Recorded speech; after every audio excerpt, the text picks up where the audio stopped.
ಅಮ್ಮ ಜಾತ್ರೆಗೆ ಹೋಗ್ಬಿಟ್ಟು ಬರೋಣ ಬನ್ನಿ ಮಮ್ಮಿ. ಮನೆ ತುಂಬಾ ನೆಂಟ್ರಿದ್ದಾರೆ, ಕೆಲಸ ಜಾಸ್ತಿ, ನೀವು ಹೋಗ್ಬಿಟ್ ಬನ್ನಿ. ಹೌದಾ ಸರಿ ಅಪ್ಪ ನಾನು ಹೋಗ್ಬಿಟ್ಟು ಬರ್ತೀವಿ. ಬಾಯ್. ಹುಷಾರು.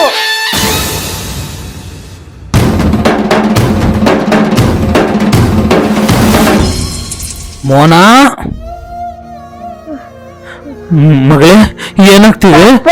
ನೀರ್ ಮಗಳೇ ಇಲ್ಲೇ ಮಲ್ಕೊಂಡಿರೋ ಹುಷಾರಾಗಿ, ನಾನು ಬೇಗ ಹೋಗಿ ನೀರು ತಗೊಂಡ್ಬರ್ತೀನಿ.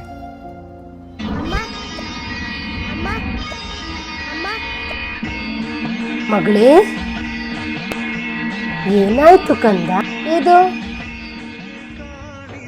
ನೀರ್ ಕುಡಿ, ಇವಾಗ ಸರಿ ಆಯ್ತಾ ಮಗಳೇ? ಮಗಳೇ ತಗೋ ನೀರು ಕುಡಿ. ಅಯ್ಯೋ ಪಪ್ಪ ಅವಾಗ್ಲೇ ಅಮ್ಮ ಬಂದು ನೀರ್ ಕುಡ್ಸಿದ್ರು. ಅಮ್ಮ ಬಂದಿದ್ರಾ? ಹ್ಞೂ ಪಪ್ಪ. ಅಮ್ಮ ಮನೇಲಿದ್ದಾರೆ.